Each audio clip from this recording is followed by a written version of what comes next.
Bonjour à tous. Aujourd'hui, on va s'intéresser à une figure, non, à une véritable légende. Un homme dont le simple nom, Yadi Konjai, respire le défi, le mystère, la rébellion. Son histoire est tellement folle qu'on a du mal à savoir où s'arrête la réalité et où commence le mythe. Allez, c'est parti.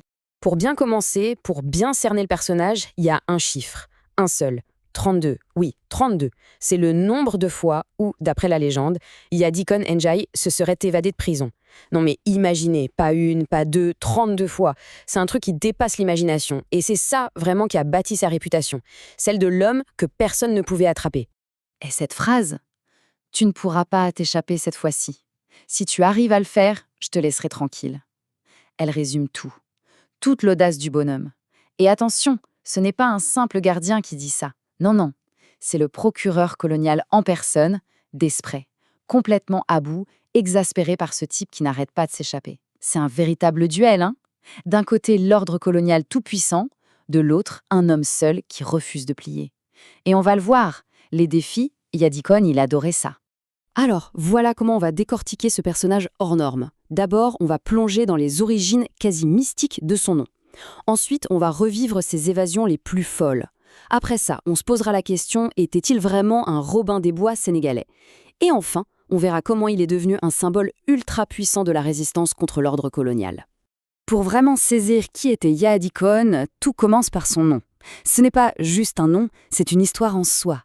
Une histoire lourde, tragique même, et pleine d'une aura un peu surnaturelle qui va lui coller à la peau toute sa vie. C'est en fait l'histoire d'un gamin qui, normalement, n'aurait jamais dû survivre.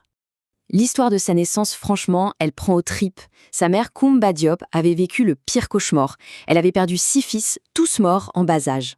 Pour essayer de briser cette malédiction, la tradition voulait qu'on fasse une marque sur l'enfant décédé. L'idée, c'était que c'était le même esprit qui revenait pour repartir aussitôt. Et puis, son 7e fils naît. Il s'appelle Babacar Ndiaye. Et là, incroyable, il porte exactement la même marque, au même endroit, sur le petit doigt. On aurait pu croire que le sort était de nouveau contre lui. Et c'est à cause de ça qu'on lui a donné ce surnom, Yadikon. En wolof, ça veut dire quelque chose comme « c'est toi qui es revenu ». On pourrait traduire ça par « le revenant ». Donc dès le berceau, il est vu comme quelqu'un de spécial, un survivant, un être à part, revenu du monde des morts pour faire quelque chose d'exceptionnel. Ce nom, ça a été le point de départ de toute sa légende. Bon, maintenant passons à ce qui a fait sa gloire dans tout le Sénégal. Son talent, son génie pour s'échapper. Ce n'était pas juste un prisonnier qui tentait sa chance, non.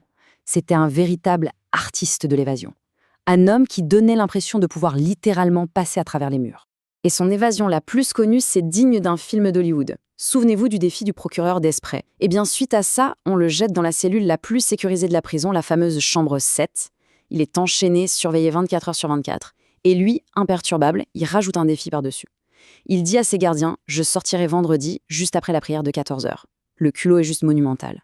Le vendredi arrive, la prière se termine, les gardes ouvrent la porte de la cellule et plus personne, vide. Il s'est littéralement volatilisé.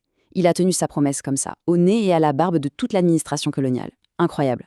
Mais alors, comment il faisait ça? Comment expliquer des trucs pareils? Pour les gens de l'époque, la réponse était claire. Yadikon avait des pouvoirs. Des pouvoirs mystiques. Les rumeurs disaient qu'il pouvait se rendre invisible.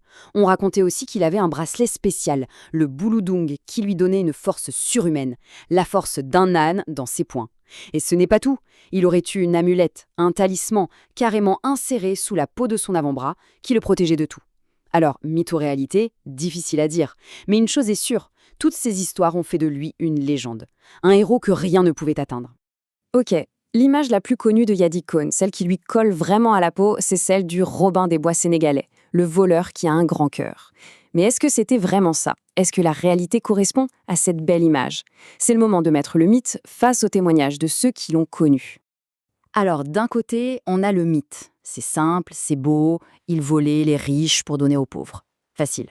Mais la réalité, si on en croit ses amis comme un certain Morbin Dafal, est un peu plus complexe. Pour eux, ce qui faisait courir Yadikon, ce n'était pas l'appât du gain, c'était sa haine viscérale de l'injustice. Par exemple, il ne supportait pas de voir des enfants privés de cinéma parce qu'ils n'avaient pas d'argent. Il défonçait la porte pour les faire entrer. Il s'attaquait à des vendeurs, c'est vrai, mais c'était pour distribuer leurs marchandises à tout le monde dans la rue. Ce n'était pas un bandit classique qui voulait s'enrichir, c'était un acte de protestation sociale. Pour bien remettre tout ça dans son contexte, regardons quelques dates importantes. Il est né en 1922, il a fait son service dans l'armée coloniale, et puis, vers 1947, il bascule dans l'illégalité. Pourquoi ? À cause d'une histoire avec la police qu'il a trouvée profondément injuste. Toute sa carrière de hors-la-loi, en fait, se déroule pendant les dernières années de la colonisation. Et le détail qui change tout, c'est qu'en 1960, au moment de l'indépendance du Sénégal, il arrête tout. Il se retire, il est décédé bien plus tard, en 1984. Et justement, le fait qu'il arrête tout en 1960, c'est la clé pour comprendre qui il était vraiment. Yadikon, c'était beaucoup plus qu'un simple voleur ou un délinquant. En fait, il incarnait une forme de résistance. Il était devenu une idée bien plus grande que lui-même. Il y a un concept académique utilisé par l'historien Ibrahima Thioub qui colle parfaitement au personnage. C'est le banditisme social. En gros, c'est quoi ? C'est un phénomène qu'on retrouve un peu partout dans le monde. C'est quand un type, qui est un hors-la-loi pour le pouvoir en place, est en fait considéré comme un héros par son propre peuple. Pour eux, ce n'est pas un criminel, c'est un justicier. C'est quelqu'un qui se bat contre un système que les gens jugent injuste et illégitime. Et cette définition, elle va comme un gant à Yadikon. Tout commence quand il refuse de devenir un indique pour la police coloniale et qu'il se prend une condamnation qu'il trouve injuste. Et regardez qui il ciblait, jamais au hasard. C'étaient les symboles du pouvoir colonial et ceux qui en profitaient économiquement. Et c'est pour ça que pour le peuple sénégalais de l'époque, qui vivait sous l'oppression, ce qu'il faisait, ce n'était pas des crimes, c'était des actes de résistance. C'était légitime, il était leur champion, celui qui osait enfin dire non à l'autorité étrangère. Et la preuve ultime, la preuve par A plus B que son combat était bien politique, c'est ce qui se passe après. En 1960, le Sénégal devient indépendant. L'ordre colonial qu'il combattait n'existe plus. L'autorité n'est plus une autorité étrangère. Et là, d'un coup, le combat d'Yadikon n'a plus de raison d'être. Il n'a aucune envie de défier le nouvel État sénégalais. Alors il se rend. Il réintègre la société et il finit sa vie tranquillement comme agriculteur et maître coranique. Ça montre bien que sa lutte, c'était contre un système bien précis et pas contre la loi ou l'autorité en général. Alors au final, c'était qui Yadikon Randiaï? Un bandit social? Un héros populaire? Un peu des deux sans doute. Sa légende, elle est faite de mystères, d'évasions spectaculaires, de résistance. Mais au fond, c'est peut-être moins l'histoire d'un seul homme que le miroir de toute une société.